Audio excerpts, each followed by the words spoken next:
O te whaatalo whātu I lau whaafonga anga I le nei fo I tae au, mā lole soifua manuia, alo mai o tā lala Radio Samoa.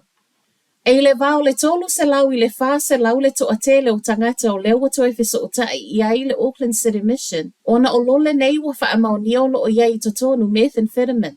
O le reporti lata mai leo lo o iai o mai le taime tu ufa ata sieta lo tae au, e to a valu a inga leo wa mautinoa. E to atasilta mai titi na tau mawhaina pe tai na ia luai mai I fafo o na ele I fia I le tofu. Ai le au whai ngā luenga le City Mission au ki lani e to a lua sui o le au whai ngā luenga na tofuina. Ma o I la ua nei na wa aile fo mai.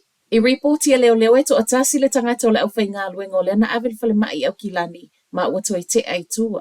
O le isi to a lua na avel fale mai e wha apea o le talavou ma le tamai titi ma o lo o manuia uma. Fautuanga ma le Drug Foundation tu sa lava pe na o le tofu to e luai mai I fafo le lole e tatau lava o na vave va aile fo mai. A oso esu e pea lole nei wa wha amaunia mai le Auckland City Mission o le o ngā totono I ulai lea na wha amea alo whatuai ma o le watu e feso o tae nei tangata na ave I ai food parcels talu mai ulai. O le lole e tasi e tusalea ma le tolu ka lama methamphetamine o lo o iai. Ma a wha a tusalea I le dose e tasi o le aisa, le e se fulu I le lua se fulu 5 mili ka lama. O se mawalunga tele lea lea ua wha a tolu se lawina. O so eso e ngā leo leo lo wha a solo nei, e le ngata o le saunga le mua o tangata lau tele, wha a fefeo na o I le Auckland City Mission lo le, ai pia na wha a fefea fo I o na sau mai, I to tono le atunu. Ua wha au popo I le malo ni usila le whai numero o tangata Pasifika e o mai I ngā luenga wha a vaitaini. E a whe lua se lau 5 se fulu isi tangata wha au popo lea o le ao mai. I le vao le tausanga le nei wha a solo atu I le tausanga a sau ma o lona winga o le au wha I ato o le waiai 2 se fulu wafe fitu se lau 5 se fulu. Wha a mauninga mai le Minister o le Immigration Erica Stanford e tā ua tele lea wha au popo nga ma o le iunga fo I leo wha a tala noanga ma whalewhai ngā luenga o loo I lea maketi. O se whaupoponga fo I o lea watu I ai ma lea tunu o Timor-Leste I le lisi wa tunu o loo ma iei tangata ngā lulue whaavaitaimi.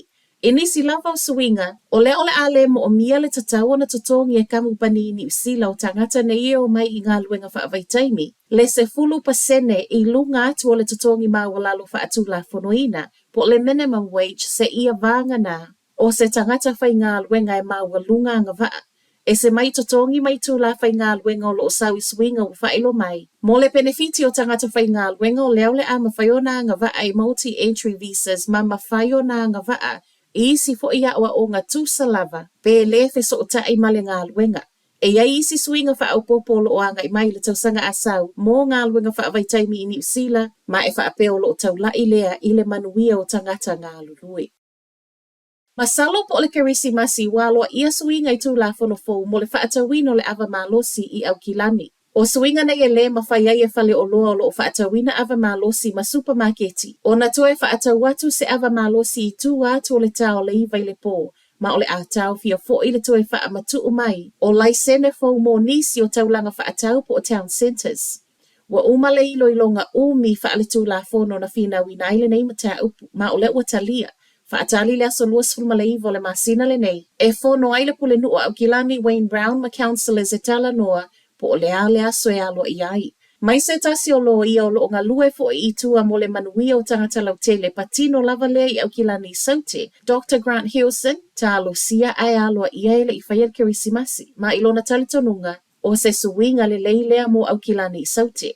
I leo te lenga o nuu o lo sau I le lisi e wha mua o le sefulu ma le tolu o le lua sefulu tolu o lo I totonu uma o au kilani I saute, a o le isi sefulu o le tele o lo I au kilani I sisifo whaapea Central.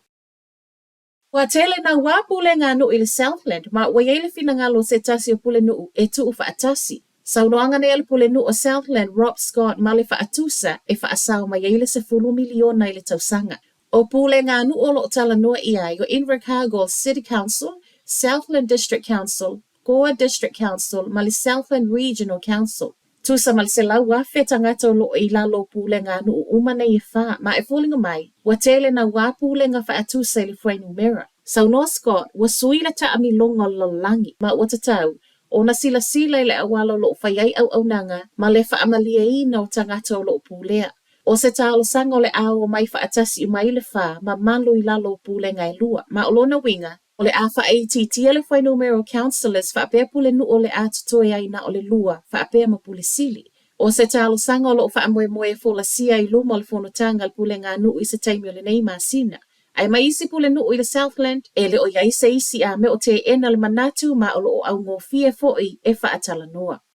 Ma tala whaai o le tae au, I to tonu o le na o le lua aso, a o lea walata I le sefulu lima feta lafo a I tu pea tangata. Mo toe sounding o le atali I lima tausanga ya Kaisa, leana maua I le vai Gisborne. O Kaisa e whaapeo se atali e autistic ma e le I tautala. O lea fo ina su e mo le silia ma le luas fulfai tu la. Muli ane ai maua lo na tino maliu. O le aso ngafua na mawai, ma amata mai ai loa le neisa ilinga se le ni le aso lua. E o mai le tau nei wa foa I le to atele le se fulu faa feiva se lau tolu se fulu lua ta la I lungo le give a little mo toe sau ningo le atali.